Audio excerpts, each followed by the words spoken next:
Hello दोस्तों, आपका स्वागत है हमारे प्यारे से खूबसूरत से यूट्यूब चैनल रजत चौधरी में। और हम आज आपके लिए लेकर आए हैं मैथ इंपॉर्टेंट क्वेश्चन का शॉर्ट ट्रिक का पार्ट 8। ठीक है, ये जो है पार्ट 8 है। अगर मेरा आप पार्ट वाइज वीडियो नहीं देख रहे हैं जो है, तो वहाँ से प्लेलिस्ट में जाकर वहाँ से मेरा पार्ट वाइज वीडियो देखना शुरू कर दीजिए। ये जितने भी क्वेश्चन मैं करा रहा हूँ मैथ के, रीजनिंग के, सभी जो है एग्जामों में, आल एग्जामों के लिए अति महत्वपूर्ण है। क्वेश्चन नंबर 1 देखिए, यदि किसी वस्तु को रुपए 425 में बेचने से उतना ही लाभ होता है जितना उसे रुपए 335 में बेचने से बेचने में हानि होती है, तो उस वस्तु का क्रय मूल्य है। देखो, क्रय मूल्य हमें ज्ञात करना, बहुत ही इसे आसान तरीके से सॉल्व करूंगा। देखो कैसे, देखो मान लेते हैं, देखो इसके लिए फार्मूला क्या होता है। देखो मान लेते हैं कोई वस्तु है यक्स है, उसको बेचा जाता है 450 रुपये में, लाभ के लिए बेचा जाता है यक्स में और हानि में बेचा जाता है वाई में। तो यक्स प्लस वाई अपान में 2, ये इसका फार्मूला है। फार्मूले अगर समझ में नहीं आ रहे हैं तो क्वेश्चन एक बार देख लीजिए। देखो क्या बोल रहा है, 425 में बेचने पर उतना ही लाभ होता है ना। देखो यहाँ पे यक्स के स्थान पे है 425, तो 425 जितना लाभ हो रहा है उतना लिखो, और जितने में वह बेचा है हानि भी हो रहा है उतना भी लिखो, अपान में 2 कर दो। दोनों को जोड़कर 2 से आप मल्टीप्लाई कर दो। दोनों को जोड़ोगे कितना आएगा, देखो 5 दूनी 10 की 0 एक हासिल है, 3 3 6 7 3 1 मिनट 3 3 6 हो जाएगा ना, 5 हो जाएगा, एक हासिल 6 और 4 3 7, कितना हो गया 76, 760। तो 2 से इसको काटोगे कितनी बार में कटेगा, 3 8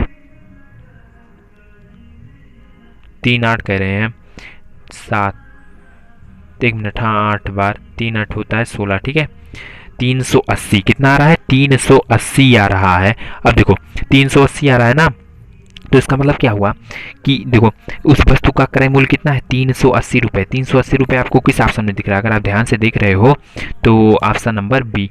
ऑप्शन नंबर बी इसका राइट ऑप्शन हो गया। देखो इस प्रकार के क्वेश्चन को आप ऐसे ही सॉल्व करोगे। अगर अंतर आप देखो तो देखो, अगर 425 में से अगर हम 380 घटा दें तो हमें 35 रुपये का लाभ हो रहा है, और अगर वह 335 रुपये में बेच रहा है तो 380 में से अगर 335 घटा दें तो 35 रुपये का हानि हो रहा है। इसका कहने का मतलब क्या है कि 425 में अगर बेचेगा तो 35 रुपये का लाभ होगा, अगर 335 में बेचता है तो 35 रुपये का हानि हो रहा है, मतलब लाभ और हानि जो है सेम हो रहा है। तो बस उसका क्रय मूल्य ज्ञात करने के लिए आपको क्या करना पड़ेगा, जितने पे वह बेच रहा है और मान लीजिए लाभ पे जितना बेच रहा है वो हानि पे जितना बेच, आप दोनों को जोड़कर बटे 2 कर देंगे, आपका आंसर आ जाएगा। तो मैं उम्मीद करता हूँ क्वेश्चन नंबर 1 भी आप बहुत ही अच्छे तरीके से समझ गए होंगे, और इस प्रकार के क्वेश्चन अगर आपके एग्जाम में आएंगे तो इसे आप अच्छे से सॉल्व भी कर लोगे। क्वेश्चन नंबर 2 देखिए, देखिए क्वेश्चन नंबर 2 भी मोस्ट इंपॉर्टेंट क्वेश्चन है। बोल क्या रहा है, 7 दलों के एक समूह में प्रत्येक दल एक दूसरे से 2 बार जो है खेलते हैं, समूह में कितने मैच खेले जाएंगे। देखो यहाँ पे क्वेश्चन बदल भी सकता है, इस प्रकार के क्वेश्चन ज़्यादा आते हैं। देखो बहुत से बच्चे ऐसे होते हैं जो सॉल्व नहीं कर पाते हैं क्वेश्चन को, लेकिन मैं आपको जो है एक आसान तरीका बताऊंगा। कौन सा आसान तरीका है, ये देखो क्या क्वेश्चन पहले बोल रहा है, 7 दलों में एक समूह में प्रत्येक एक दल एक दूसरे से 2 बार मैच खेलते हैं। तो इसके लिए फार्मूला होता है बेसिक और tricky formula, n minus n कोष्टक में n माइनस 1 अपान में 2। ये जो है ट्रिकी और बेसिक फार्मूला है। देखो n 7 दल, यानी कि n की वैल्यू आपको 7 दे दी है। देखो फार्मूला आपको रटने की आवश्यकता नहीं है, केवल ध्यान से देखना है। 7 दिया है, 1 कम कर देंगे, 6 अपान में 2, 2 से काट देंगे 3 इक्वल टू 21। लेकिन हाँ, ये 21 जो है 2 बार मैच खेलने के लिए नहीं, 1 बार मैच खेलने के लिए आ रहा है। कितनी बार, 1 बार मैच खेलने के लिए आ रहा है। तो आपको खेलना कितना है, लेकिन 2 बार खेलना है। तो आप क्या करोगे, 21 में आप 2 से मल्टीप्लाई कर दोगे, 2 कितना गया 42। कितने मैच खेले जाएंगे, 42। आपको 42 किस ऑप्शन में दिख रहा है, अगर आप ध्यान से देख रहे हो तो option number B. Option number 20 का राइट ऑप्शन हो गया। यहीं पे अगर दे देता है कि जो है 7 लोग अगर हाथ मिलाते हैं एक दूसरे से तो कितनी बार मिलाएंगे, हाथ भी मिलाने के लिए कर देते हैं 7 चाहे 10 कर दें, यही फार्मूला ही लगेगा। जितना संख्या दे रहता है उससे 1 कम कर दीजिए, अपान में 2 कर दीजिएगा, और जितना आएगा वह 1 के लिए आएगा। अगर 2 बार पूछे तो 2 का मल्टीप्लाई, 3 बार पूछे 3 का, 4 बार पूछे तो 4 का मल्टीप्लाई करते हैं। ठीक है, तो मैं उम्मीद करता हूँ क्वेश्चन नंबर 2 भी आप बहुत ही अच्छे तरीके से समझ गए होंगे, और इस प्रकार के क्वेश्चन अगर आपके एग्जाम में आएंगे तो इसे आप अच्छे तरीके से सॉल्व भी कर लोगे।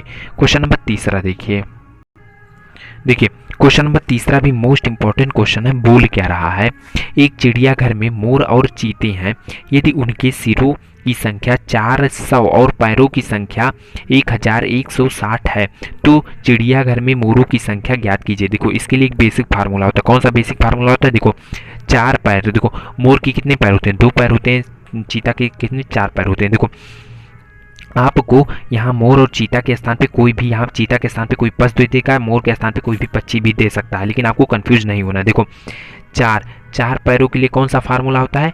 फार्मूला होता है यल अपान 2 माइनस में एच। एल मतलब लेंथ, लेंथ मतलब पैर, अपान में 2 माइनस में एच, एच मतलब हेड, हेड मतलब कितने सिर हैं। देखो तो पैरों की संख्या कितनी दी है?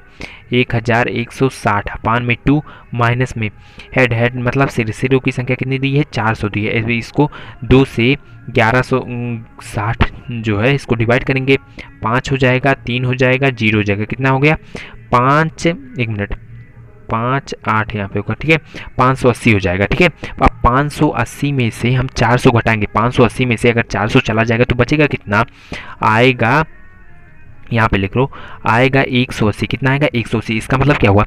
4 पैरों वाली कोई संख्या कितनी है? 180। अब देखो तो उनकी सिरों की संख्या कितनी दी है? सिरों की संख्या 400 दी है।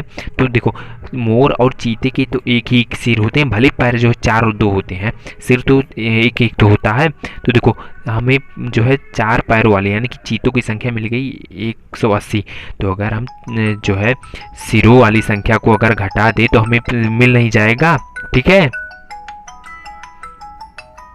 तो अगर हम सिरों वाली संख्या अगर हम घटा दें तो हमें जो है देखो अगर हम पशु यानी कि चीते वाली अगर हम संख्या घटा दें तो हमें जो है मोरों वाली संख्या मिल नहीं जाएगी। तो यहाँ पे देखो 400 में से अगर हम 180 को घटा दें, 400 में से क्या करें?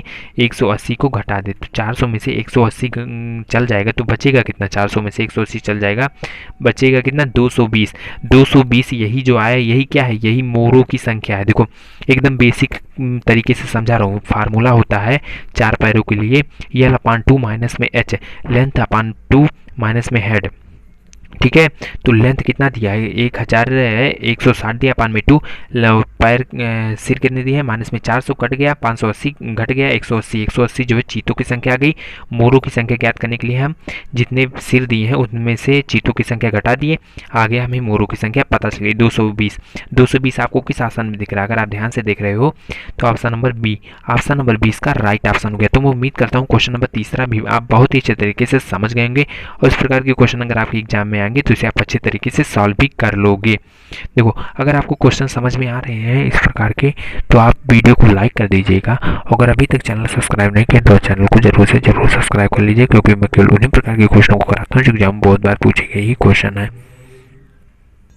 अगर आपको क्वेश्चन समझ में आ रहे हैं तो आप वीडियो को लाइक कर दीजिएगा। अगर अभी तक चैनल को सब्सक्राइब करके मुझसे आप नहीं जुड़े हुए हैं तो आप चैनल को जरूर से जरूर सब्सक्राइब करके मुझसे आप जरूर ही जुड़ जाइए, क्योंकि मैं केवल उन्हीं प्रकार के क्वेश्चनों को कराता हूँ जो एग्जाम बहुत बार पूछे गए ही क्वेश्चन। देखो सब्सक्राइब करने के लिए आपको क्या करना पड़ेगा? चैनल के बगल में आपको लाल रंग का सब्सक्राइब बटन दिख रहा है, उसको जैसे ही आप प्रेस करेंगे पास में आपके पास घंटा बेल आ जाएगा, तो घंटा बेल को दबाना मत भूलिए। इससे क्या होगा कि मेरी हर वीडियो की नोटिफिकेशन आपके पास पहुंच जाएगी, मेरा वीडियो आप सबसे पहले देख पाओगे। क्वेश्चन नंबर 4 देखिए। देखिए क्वेश्चन नंबर 4 भी मोस्ट इंपॉर्टेंट क्वेश्चन है। इसमें देखिए पहले क्वेश्चन क्या कर रहा है, यदि a इक्वल टू 16 तथा b इक्वल टू 5 तो a स्क्वायर प्लस में b स्क्वायर प्लस में ab अपान में a क्यूब माइनस में b क्यूब का मान क्या होगा? देखो इसमें बच्चे क्या करते हैं कि अगर a की वैल्यू और b की वैल्यू अगर दी रहती है तो इसी क्वेश्चन में इसमें रखकर सॉल्व करने लगते हैं। इसमें आप इससे आपका 2 से 3 मिनट आपका चला जाता है, तो इसमें आपको सॉल्व नहीं करना, इसमें आपको शॉर्ट ट्रिक लगाना। कौन सा शॉर्ट ट्रिक? ये देखो, क्या आपको a क्यूब बी क्यूब का फार्मूला पता है? अगर नहीं पता है तो आप जान जाइए a माइनस बी कोष्टक में a स्क्वायर प्लस में b स्क्वायर प्लस में ab क्या होता है? प्लस में ab होता है। देखो यही होता है। अब a क्यूब माइनस में b क्यूब दिया है, देखो यहाँ पे करके आपको दिखा रहे हैं a square b square plus में ab अपान में देखो a माइनस बी कोष्टक में एक कोष्टक बंद प्लस में कोष्टक में a स्क्वायर प्लस में b स्क्वायर प्लस में ab। देखो a स्क्वायर प्लस में b स्क्वायर प्लस में ab और ऊपर भी a स्क्वायर प्लस में b स्क्वायर प्लस में ab, ये जो है कट जाएगा। अब देखो अब यहाँ से आपको क्या मिल गया? a माइनस b की वैल्यू आपको क्या दी गई है? एक यहाँ से क्या मिल गया? a माइनस b की वैल्यू क्या दी गई है?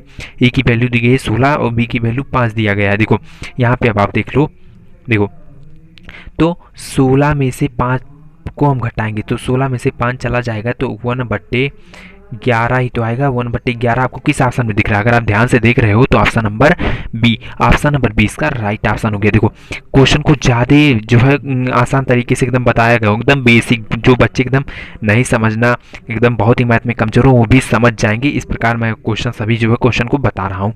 अगर आपको क्वेश्चन समझ में आ रहे हैं तो आप वीडियो को लाइक कर दीजिएगा।